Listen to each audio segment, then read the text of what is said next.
We are now 10 games through this Rockets season with plenty of different developing storylines. We've got Jalen Green's rookie campaign, Silas' second campaign as head coach of your Houston Rockets, Christian Wood's long-term fit, and more. So who better to check in with than the Podfather himself, Ben DuBose, coming up right here at Locked On Rockets. It's the Locked On Podcast Network, your team every day. This is Mission Control, Houston. Ignition sequence start. With the second pick in the 2021 NBA Draft, the Houston Rockets select Jalen Green. T-minus 15 seconds. Guidance is internal. I'm going to keep working. I'm going to keep getting better every day. I'm going to keep perfecting my craft. And every time I step on that floor, I'm coming. 6, 5, 4, 3, 2, 1.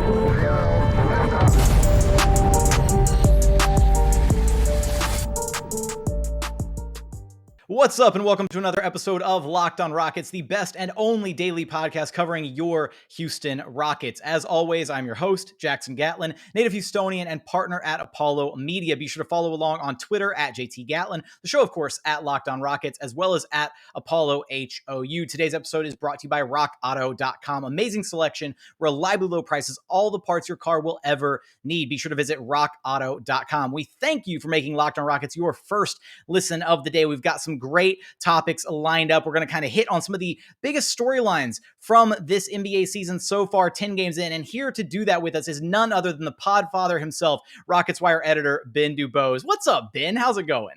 Pretty good, Jackson. How are you? I'm great. I was wondering, I wasn't sure if I, was going to have to, at the bottom of the little, screen thing we have for the YouTube, the little episode graphic template, whatever you want to call it. I thought I might have to put redacted under your name just because of the whole Twitter situation. But we're glad to have you back because Rockets Twitter, nay, Houston Sports Twitter, is a better place with you in it, my friend. Well, I appreciate that. And it's good to be back. I missed it, but it's beneficial to the soul, I think, for everybody to take a few days to sort of detox from time to time. And as stressful as the Astros World Series run was, yeah, it was good to get a few days away. But now that we're back into slightly lower stress Rockets games, at least by comparison, yeah, let's go. Yeah, not many. There's no expectations with this Rockets season. We can just kind of take each game, watch the development of the young guys. And speaking of the young guys, right? Let's just, we've got a lot of different things I want to get some, thoughts from you on as we, we're 10 games into this young season. And let's start off with Jalen Green, right? He's the guy, right? He's the guy that everybody's been talking about, the number 2 overall pick. How do you feel about how this has gone so far, 10 games in, just his development, any concerns that you might have so far? Where are you at with Jalen Green? So I'm not that concerned about the shooting. I've seen some speculate on that, but honestly, the form looks good to me. We saw him deliver in the G League. We saw him over Summer League. I think that's going to even itself out. And of course, we've seen that when he gets going, like the Boston game, it can be absolutely breathtaking. What I want from Jalen is going downhill, and I think it's a combination of a lot of things. I think certainly the first couple of weeks he could not buy a call from the officials. He had that string like the first 4 or 5 games where he couldn't get a free throw at all. And then some of it's also the fact that, look, he's 19 and his body is not filled out yet. He's talked about that. He's going up against grown men. But I think for a lot of reasons, some of it schematically, there's things that Silas can do, but I think more than that, it's just getting Jalen Green to trust that good things are going to happen when he goes to the bucket. Because you can see the amount of separation that he's able to get on the perimeter, even with a handle that's still sort of a work in progress, is incredible. And of course, it's because defenders, they respect his speed and his burst so much because of what he's able to do with that and how scared they are of him being able to blow past them. But yet, even with that, Jalen is still tentative from time to time. And there's times in which, even though his passes, I've actually been very encouraged by how he's reading the court. But it's just, there are times it looks like he has a potential lane to the bucket and he sort of settles for that 18 to 20 foot mid-range shot when we know he's capable of more. So my biggest thing with Jalen, I think the shooting will sort of fix itself with time, but I think you've got to do everything you can to get him going downhill more and really trusting that good things are going to happen when he attacks the rim, be it certainly it'd be nice if he dunks over somebody, but even if it's just, getting fouled, drawing a double team and, kicking it out to the open man, whatever it is. I think just getting him to take a few less mid-range shots and more just hard drives attacking the paint. To me, that's the next sort of evolution of Jalen Green. Yeah, you highlighted it there a little bit, but if I had to choose one thing through these first 10 games for Jalen Green that has stood out the most, just not even from like a, critiquing standpoint, is just his passing game has been, so impressive. The ability, the way that he reads in pick and roll situations, the assists that he's been, kind of racking up on a nightly basis, really. That was supposed to be the part of his game that wasn't super polished, that he was going to have to work on. And so far, it looks like he's got kind of a natural knack for creating, for playmaking, for facilitating for his teammates. And it's, kind of him utilizing those two aspects, the scoring gravity that he encompasses, plus the playmaking, is what's going to make him, hopefully down the line, a superstar talent for many years to come for the Houston Rockets. But there's been a bit of like a kind of seemingly that's almost like a referendum on Jalen Green as the number 2 overall pick because of Evan Mobley's strong start at the NBA level, which frankly, I think it's a little ridiculous. How do you feel about that? Yeah, I think it's overdone. And I think the other thing too is that, I think it's with some of these pre-draft narratives, it's so easy to tie it up in sort of a neat little package with a bow. And I think people got a little carried away with regards to the advantages of him being at the G League bubble last year. Now, for starters, the G League bubble was obviously an abbreviated season, but I think a lot of people took it to mean that, hey, he's going to be more ready day one than anybody else. And that's not exactly what it means. The biggest benefit to the G League bubble is you see these guys get familiarized with NBA concepts, NBA coaching. You see them working alongside and competing with professionals who can give you sort of more of a nuanced look at who they are, not just as players, but as people as well. And it sort of helps with the whole character evaluation.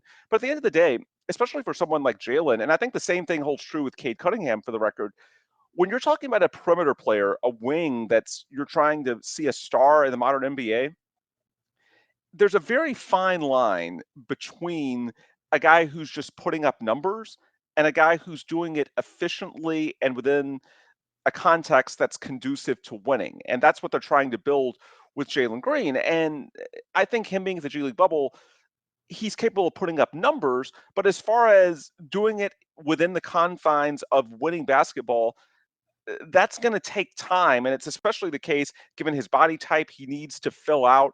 And I think just some of the narratives were way, putting the cart in front of the horse. And Rockets fans definitely contributed. I think the slander that was directed in Evan Mobley's direction over Summer League, there's some people on Rockets Twitter that are definitely getting some deserved like pie in the face for just getting a little too ahead of themselves. But part of it too, Jackson, I said in the pre-draft process, we were both initially on Camp Mobley. Mm-hmm. And when I was making the case for Evan Mobley to you, what I said throughout the process was that to me, he has the highest floor of anyone in the draft, even including Cade, just because of the diversity of his toolbox. When you look at the fact, not just offensively, but defensively, the combination of length, athleticism, high IQ, he's going to be a difference maker defensively just based on the fact that he's an absolute freak as a human being, what he can do out there. Just a guy who can basically contest shots at the rim on the perimeter because he can move that well. He was always from day one going to be able to provide value on that end. And then offensively, especially which in Cleveland's case, you have a couple of good young guards that are able to create, just a guy who has good touch and is able to shoot over 99% of the players on an NBA court. He was always going to have a very high floor.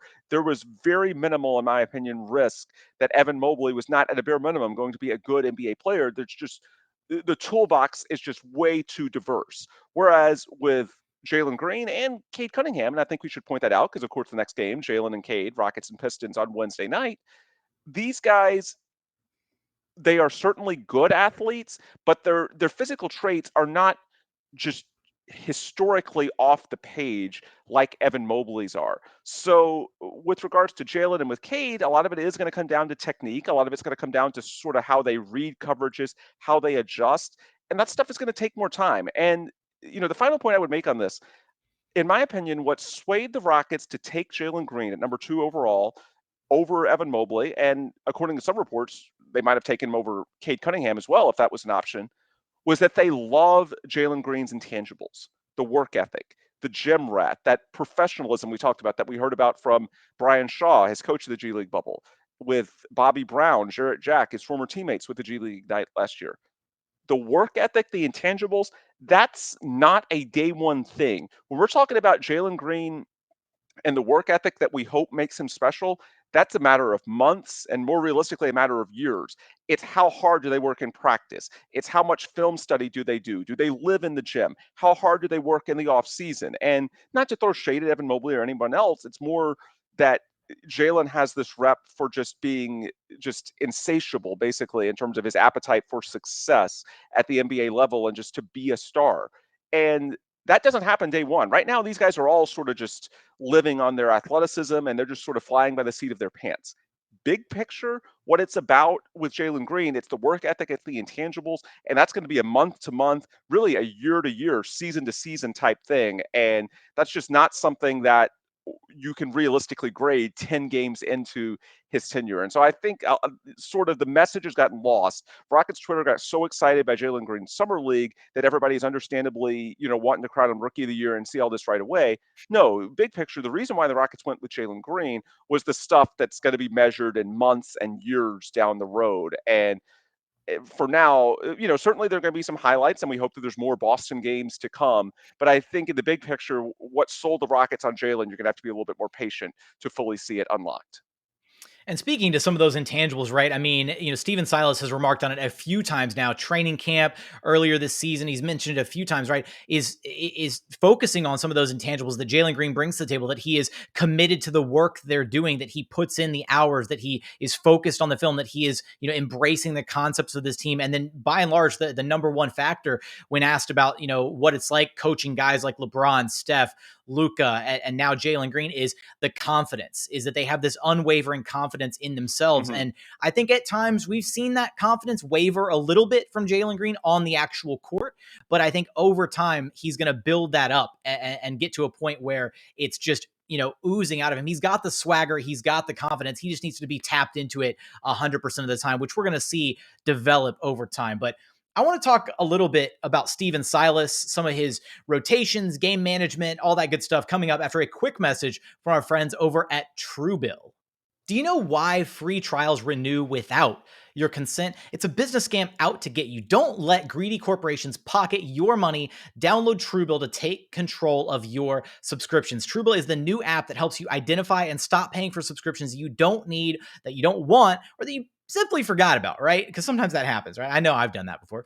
On average, people save up to $720 per year with Truebill. Because companies make subscriptions hard to cancel, Truebill makes it incredibly simple. Just link your accounts and Truebill will cancel your unwanted subscriptions in just one tap, one click, one button. That's all it is with Truebill. And your Truebill concierge is there when you need them to cancel unwanted subscriptions so that you don't have to. So don't fall for any more subscription scams. Start canceling today at truebill.com/lockedonnba. And another message from our friends over at Prize Picks, because look, if you haven't heard about Prize Picks, it's phenomenal. Prize Picks is daily fantasy made easy. Prize Picks has the best NBA DFS prop game on the market. Prize Picks offers more NBA props than any other DFS prop operator and offers all the superstar players as well as bench players. They've got bench players only recording a handful of minutes each and every night. Look, it's pretty simple, right? It's straight up. You pick 2 to 5 players and an over-under prediction on the projections for that night. And you can win up to 10 times back on any entry. And it's just you versus the projected numbers. Prize Picks allows mixed sport entries as well. So they've got you. I mean, there's no limit to the number of things that you can do with Prize Picks. So don't hesitate. Check out prizepicks.com and use promo code NBA, or go to your app store and download the app today. Prize Picks is daily fantasy made easy. I love it, and I know you will too. And continuing on here at Locked On Rockets, your daily podcast home for everything Houston Rockets basketball. We thank you for making Locked On Rockets your first listen of the day. Continuing on with Rockets Wire Editor Ben DuBose, the Podfather himself. Now, Ben, this season, we're 10 games in, and I feel like Stephen Silas has caught a lot of flack this season. I've been largely a defender of him to this point. Obviously, this is still just his second campaign as a head coach. He's, now got one of the youngest teams in the NBA. He's balancing, Jalen Green is the number 2 overall pick, Kevin Porter Jr. at the point guard position, Christian Wood still trying to come into his own as an NBA player, balancing all these different egos and storylines and players and all this stuff. It's a lot for a head coach. That said, there have been some, in-game, like game management decisions, rotation decisions, things of that nature that I've kind of looked at with a bit of a raised eyebrow, thinking, okay, what's going on here? Sometimes, the game plan itself, just how stagnant at times the offense looks, how much of that is because of the players versus Steven Silas's, actual offensive philosophy. Who knows at this point, unfortunately, but how much, where do you stand on Steven Silas? Do you think some of this criticism is fair to this point? Do you think it's, it's a little too early? How do you feel? So one thing that I think is a little unfair with the criticism is regarding the changes with Christian Wood's usage. Because I think at least until Şengün hits threes at a much more consistent rate, and some of it, of course, is getting his confidence up, it's really tough to do the pick and roll game that everyone wants to see more out of with Christian Wood. Everybody knows he's such a great pick and roll finisher when he gets going. People point to how he was used last year. Well, it's sort of tough when he's at the 4 and you have Daniel Tice who can shoot threes, but he's not really respected as someone who's really going to draw the defense out to the 3-point line. And then, now Jae'Sean Tate, maybe it's been a really, really encouraging week for Jae'Sean Tate. Certainly the defense is always there, but the fact that his shot is coming around in his playmaking, that's a really encouraging thing that could help. But the bottom line is that when you're starting Christian Wood alongside Daniel Tice, and then you have Jae'Sean Tate, and Kevin Porter Jr.'s shot, by the way, has not been that good either, although at least he does draw the defense typically. It's tough to run the pick and roll game the way that a lot of people on Rockets Twitter want when the defenses can just sort of sag down to stop it. Like it worked so well last year, to start less. Well, of course, everything works better when you have James Harden, but also when you had, PJ Tucker, who's the epitome of, a stretch 4, a guy that you can just camp in the corners and people are going to respect him. And that opens up that driving lane that, Christian can easily roll downhill. So the reason I say this in the context of Steven Silas is, the Daniel Tice thing, and we've talked about it before, it's sort of like a square peg and a round hole type of situation. My guess is that they kind of had the Tice deal negotiated, wink, wink, before the draft, before they had Şengün. But I think as long as Christian's at the 4, it's tough to use him exactly the way Rockets Twitter wants, just because I don't exactly know where the spacing is going to come from. Now, you can try to buy him minutes here or there, and, I'm a big believer. So many things, as I said leading off, would be helped if Şengün gets really confident with his 3-point shot. And so if you can maybe play the Wood-Şengün tandems a bit more, and then at that point, maybe that opens up the roles. But I just think some of the situation in terms of Christian's usage is more about personnel and less about X's and O's. In terms of Stevens' X's and O's, the criticism I would have, number one, and it's hard for me to say exactly what is him and what is Jalen, but I think you've got to figure out the biggest priority, number one, and we said this in the first segment, is getting Jalen Green downhill more often. Because his gifts, as I said, the guy whose handle is not all the way there yet, at the same time, to see how he can still create separation because defenders fear his burst, his first step that much, he should be much more effective at attacking the rim than he is. And again, I don't know how much of that is X's and O's. I don't know how much of that is just Jalen needing to trust his body, trust the officials, whatever it is more. But I think you've got to sort of, to have the Rockets take the next step, you've got to have Jalen getting downhill, attacking the rim more. And certainly there's some ways that you can draw plays that facilitate that as well. And the other thing that I would say, this is less X's and O's and just more just overall rotation minutes. KJ Martin has got to play. And this is something, I don't know if it's just Steven Silas. It might be a whole organizational thing, because it was really odd to me in training camp. It seemed like even on media day, the way that he wasn't really talked about as one of their true sort of young core guys. Whereas when you look at his numbers to finish off last year, they were really freaking good. When you look at his ability to shoot from 3, the obvious athleticism, the transition blocks, which we saw this weekend, I believe the Denver game, were just highlight after highlight. He can be, I don't want to say special because that's putting way too much pressure on him, but he can be a very good player. And I'm not sure how much is Steven and how much is the organization as a whole. Maybe they're still a little surprised because, after all, he's basically just 1 year into being a late second round draft pick that they bought about this time last year, late November 2020. I guess not even a full year yet. But to me, the fact that he was not in the rotation to start the year ahead of or being behind, I should say, someone like Daniel House. Don't want our podcast ratings to dip. Let's be clear here.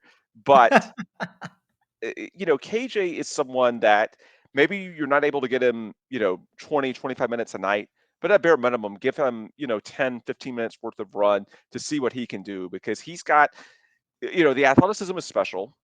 The physique is there. He's gotten tougher. And if that 3-point shot is as good as it looked for not just a week or two, we're talking long stretches of last season, then you've got something there. So I would just say, and again, that might tie into the whole Tice situation too. I think between the fact that, they're sort of boxed in, Tice has got to play if he's healthy. That's just the reality. And then, you want to develop Şengün. You've got Christian Wood. So it's not like there's unlimited minutes really. And those front court minutes, I think especially I like KJ as a small ball four. But yeah, I would just say, to me, that's the one guy that they have got to find a way to get in this rotation. And maybe Armoni Brooks as well. But, with Armoni, I don't know how much they need to play him to evaluate. And what I mean by that is, I think, we all want to see Armoni Brooks more. But at the same time, I think we all sort of have a idea of what Armoni Brooks can be at the NBA level in terms of what he brings. Whereas with KJ, he's a little bit more of a blank slate. You don't exactly know who he's going to potentially turn into down the road. And the only way that you're going to find that out is through minutes and development. And so I think, with Armoni, there's going to be injuries, just like when, Eric Gordon missed Sunday's game with the groin tightness. We'll see if he's available Wednesday as we're recording this Monday night. They still haven't issued the injury report. But if Eric's not playing, or if Eric gets dealt to the deadline because he's someone that contenders should want, and especially if it helps that, it should help that Eric is shooting over 50% on threes, which is insanely good, then yeah, like Armani's going to get to play. That's going to sort itself out. With KJ, there's a little bit more of a blank canvas there, and they need to figure out what they have. And so I don't know how much is, organizationally, maybe they undervalue him. I don't know how much is Steven Silas, but to me, it's pretty clear he needs to be getting at least 10, 12 minutes a game at a minimum just to see what you have. I'm glad you bring up, as far as some of the X's and O's on like the Jalen Green front, I'm really surprised they haven't gone to hardly any, if at all. I don't remember seeing any of it yet so far through 10 games, like some high pick and roll with him, right? Where he can really get going downhill. But I'm really appreciative of the fact that you brought up the, the spacing issue and the whole premise as to why we're not seeing Christian Wood utilized the same way that he was last season when he was at the 5 versus him being at the 4 this season, because sometimes I'll have hammered home a point like 2 or 3 different episodes, and then I'll bring on like you or like Kelly or like Ali Khan, and then one of y'all hammers home the same point that I've been hammering home, and I'm like, yes, this is me. Like I drove home this point like 2 or 3 times, and now I've got that. I'm bringing in the big guns to like just knock it out of the park. So I'm glad you highlighted that, because that's been, a frustration for a lot of Rockets Twitter. So hopefully, you driving home that point will help it, sink in a little bit more about why things look a little bit different offensively. But there's a guy that, Ben, we haven't talked about it all yet, and I want to talk about him coming up, and that's Kevin Porter Jr. and his adjustment to the point guard position. We're going to get there after a quick message from our friends over at rockauto.com. With the ever-increasing numbers of makes and models, it's basically impossible for your local chain auto parts store to stock all the car parts that you need. Why would you want to drive down, go in person, and you're dealing with the person in the store? They got to go behind the counter. They're ordering the parts. They're checking their warehouse. They don't even have the parts that you need, right? You have a computer at home or just in your pocket, right? Pull out your smartphone and use it, and do that there to check out rockauto.com. Why would you want to spend up to 30, 50, or even 100% more for the exact same auto parts? Look, rockauto.com, they're going to take care of you. They're a family business that have been serving do-it-yourselfers for over 20 years. And the best part is when you go online, their catalog, it's so easy. Look, I'm not even a car guy. It's so easy to figure out exactly what you need for your car, find the brands and specifications that you need. And then when you go to check, once you finally found the parts that you need and you go to check out, hit the little shopping cart icon on the top right, be sure to write Locked On in there. How did you hear about us box, so that they know that we sent you. Amazing selection, reliably low prices, all the parts your car will ever need. Be sure to visit rockauto.com.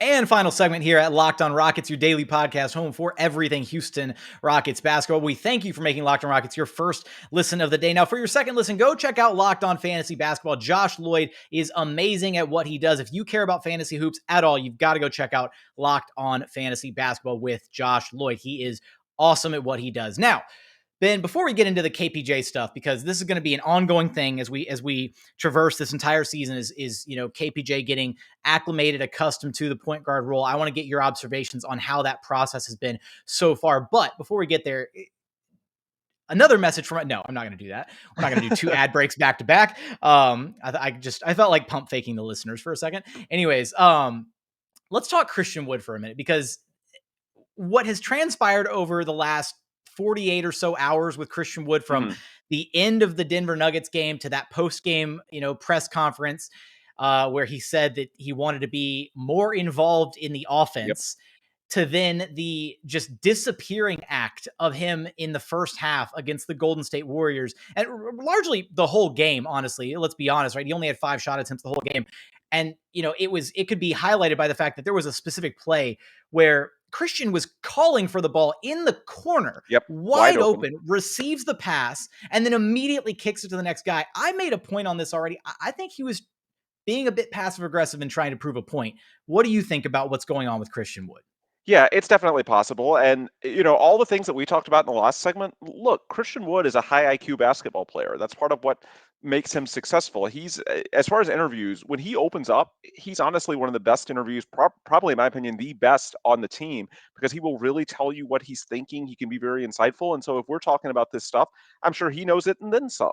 But of course, keyword when he opens up. I'm just going to put that out there. When he opens up. Yeah, of course.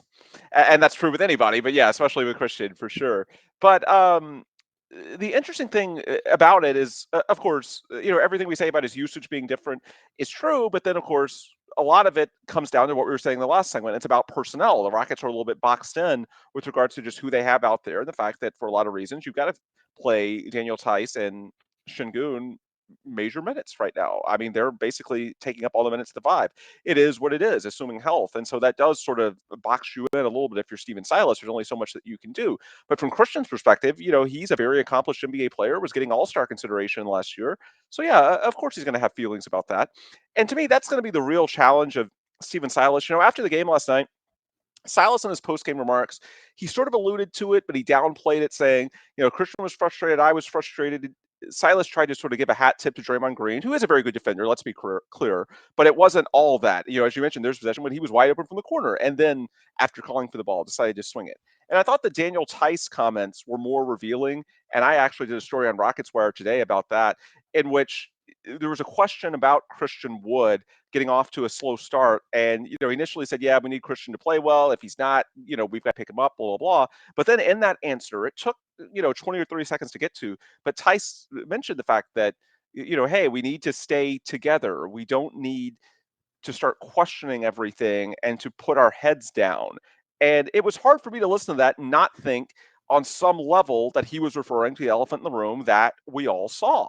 And again, the question that led to that, and there's a little bit of a winding, rambling answer, but the question was about Christian Wood. So, how can you not think that Daniel Tice's comments were not at least in part, and maybe more than just a part, about Christian Wood? So, I think the players see it. I think it's a good time for an off day. Sort of lets everybody clear their heads. That game last night, second night of a back-to-back against a great Golden State team. There's only so much that you can do.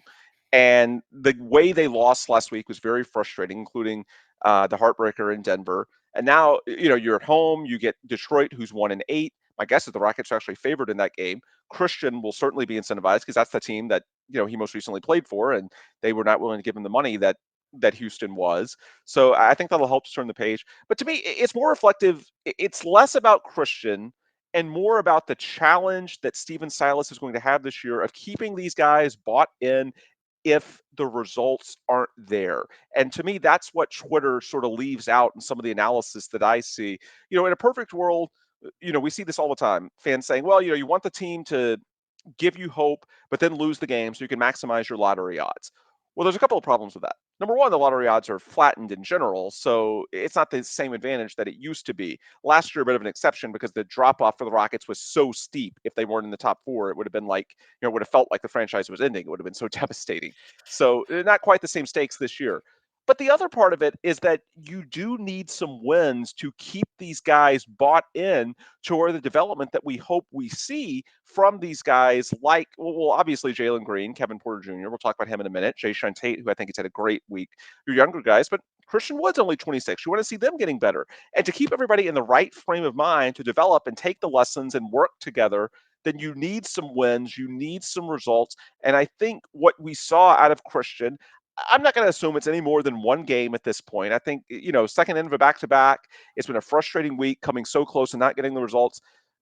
My guess, I would not make him out of a molehill at this point. I would give him, another chance if I'm a Rockets fan and I'm uncertain about it. But I do think just overall, the bigger picture of the season, it's going to be a battle that Steven Silas is going to have to constantly fight. If the results aren't there, how do you keep these guys in the right frame of mind to where, as the losses pile up, they don't go rogue and try and do things outside of the team construct? Because even if the wins aren't going to come this year, we do hope that they develop. We do hope this is a year in which guys get better. You see the foundation getting better for the years ahead. And so that's just anyway, my sort of way of summing it up, there's more of a balance than a lot of people on Twitter seem to realize. Yes, in the grand scheme, you're probably not going to do much this season, so you want to maximize your lottery odds, but you want to maximize your lottery odds in a way that doesn't compromise the development of your young players that are here. There's a delicate balance with that. And so when I saw the Christian Wood comments and saw sort of the body language in the first half of the Golden State game, I did think he was better in the second half, by the way, so let's give him some credit. I do think that perhaps they talked about it at halftime. We'll never know. I'm sure they keep that in-house. But it's, to me, reflective of something that's a dynamic that's going to have to be sort of carefully, just a fine line for Steven Silas to walk all year. If the results don't come, how do you keep these guys bought in? All right, before we get you out of here, Ben, I've got to ask you about Kevin Porter Jr. because, frankly, it's an ongoing experiment. I'm not like out on the experiment completely. I've said as much, but I've also basically come out and said I don't view Kevin Porter Jr. as a point guard. I don't think he is a point guard. Now, that said, can he grow into that role? Can he adapt? Can he learn how to play that position? Or can he just be some, elite combo guard that is, naturally a scorer, but can create and play make as well? In addition to that, sure. I just don't view him as a true blue, floor general-esque point guard a la Chris Paul or Kyle Lowry or just, Chauncey Billups, Jason Kidd, the list goes on and on.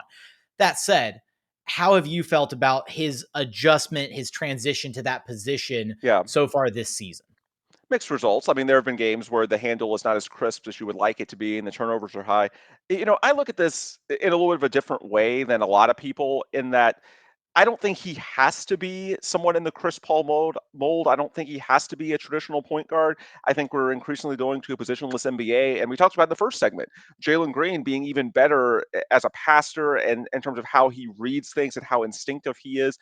I don't think Kevin Porter Jr. has to be, especially with some of the early signs we're seeing from Jalen Green, all that traditional of a point guard to succeed. So I'm seeing the same things that you are. I'm not overly negative based on that. What I am worried about with KPJ, and maybe worried is too strong, but to me, it all comes down to the jump shot. It's been so inconsistent. We saw it last year. We've seen it this year.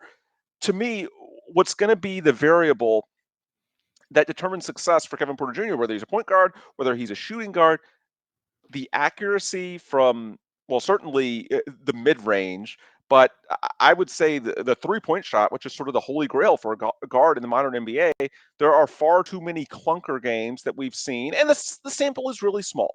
In fairness to KPJ, you go back to his first year in Cleveland, I think he was, I want to say like 33, 34% from three on decent volume. 34%. Yeah, which is it's okay. Like, it's not great, but it's also not, we're not talking Russ territory here. Let's be clear. But at the same time, and shooting growth can come over time, but the bottom line is that the numbers over portions of two seasons in Houston are not exactly where you would like them to be. There's so many clunker games like the 2 for 14 that we saw the other day, the 3 of 9, and of course the Golden State game, he had the thigh bruise. They haven't announced his status yet for Wednesday, so we'll see. But I wanted to be more efficient, but at the same time, I'm not too worried about the point guard experiment because we're seeing signs, and maybe Jalen takes over and becomes a primary facilitator anyway, or the primary ball handler, I should say, just in that you want the ball in his hands the same way, we saw James Harden evolve into that role over time. Again, Jalen's so young, it would be foolish to sort of box him in terms of saying we know what he's going to do and not. What I just want to see from Kevin Porter Jr., it's not just a particular style of play. I just want to feel confident that regardless of the position, regardless of sort of exactly what his eventual usage is, I want to feel confident that he's going to be a starting quality guard in the NBA, and regardless of where that position is. And for me, I'm not there yet. I see that he could be, but for me to be convinced that 5 years from now, Kevin Porter Jr. is going to be a legit starter or better in the NBA, I want to feel confident that he's going to be an average or better shooter. We've seen nights that he looks brilliant, but again, so far it's sort of been a little streaky is the best way I would describe him. And so for me, I'm less worried about the decision making. I'm more focused on the jump shot and just seeing him look a lot more confident from 3-point range, from the mid range. We saw the shot late in the Denver game where Brian Hollins thought it was a good look. And of course, it's mid range, but it actually was fairly clean from 16 feet. And he missed everything on it. Well, he hit the backboard, but didn't even draw a rim. And that's just, I guess for me, I'm That just one looking looked at a little Russ-esque. Throw that out there. exactly. Yeah, like Russ Game 6, 2020 bubble. But yeah, to me, it's just at this point, it's less about one specific how is his turnover figure going, and it's more about just is he making enough shots to feel like he's clearly going to be a starting quality player in the NBA. It's not something we have to have a firm answer to right now. The sample is still very small, but to me, that's something that I'm watching even more than sort of is he a point guard, that debate. No, and that's definitely what this season is for, right? It's to kind of iron out these kinks. It's to see it's a developmental year. It's to see, okay, can KPJ be, a starting caliber player? Can he be a starting caliber, quote unquote point guard? And then just to throw out these numbers, across the first 5 games of the season, KPJ was shooting 39% from behind the 3-point arc. Over the last 5 games, he's shooting 19%. So it's definitely a little rough around the edges for his 3-point shot, but his development is going to be something that we keep a very, very close eye on here at Locked On Rockets. Now, Ben, before I let you get out of here, I've got one more for you. It's a quick one. How do you feel about the mixtape jerseys? Ooh, I like them. Okay. All right. Yeah. I think this is my new, it's just like last year where I had to ask everybody that I brought on the pod how they felt about the baby blue Rockets jerseys. Because they debut Friday, right? They do. No, they debut. Yeah. Friday. Yeah, it's Friday. Yeah. The 12th. Yeah. There we go. No, I like them a lot. Like I was a fan of, I have warm feelings towards the pinstripe jerseys just because that was sort of the start of the internet era. Like I can remember, it was a game in January 2000 that like a 15-year-old Ben, I told the story before, logged onto Clutch Fans and raged about the officiating. Shocker. And that was my very first post to, I can't even remember who the game was. And of course that was the Steve Francis, Tino Mobley, Moochie Norris days, but before Yao Ming even. But that was, yeah. That was when my fandom truly turned into a diehard. Like I was a diehard before in the championship years, but I was young. That was when I was truly sort of coming into my own. And so I sort of, even though they were bad teams, that's sort of my sort of coming of age, like truly as not an adult, but, not just a kid, really sort of coming into true Rockets diehard mode, I would say, taking the next level. So just selfishly, as someone that sort of looks back on those days fondly, yeah, I want to see it. I'm excited about it. All right. Well, I'm looking forward to seeing them as well. Ben, always a pleasure to be able to talk Rockets basketball with you. Let everybody know where to track you down at. Yep. Ben DuBose on Twitter. I am back. Yes. And of course, the Rockets Wire on Twitter at rocketswire.usatoday.com for all sorts of daily Houston Rockets coverage. Awesome. As always, appreciate you taking the time, Ben. Thanks for having me. All right, that's going to do it for today's episode. If you haven't done so yet, please consider subscribing wherever you get your podcast, free and available on every single platform imaginable. Apple, Spotify, Google, the brand new Odyssey app. Also consider subscribing to the brand new YouTube channel. We are closing in on 3,000 subscribers. Please go hit that subscribe button, like, comment on the videos, all that good stuff. But for today's episode, thank you so much for watching and listening. We look forward to having you back right here at Locked On Rockets, your daily podcast home for everything Houston Rockets basketball.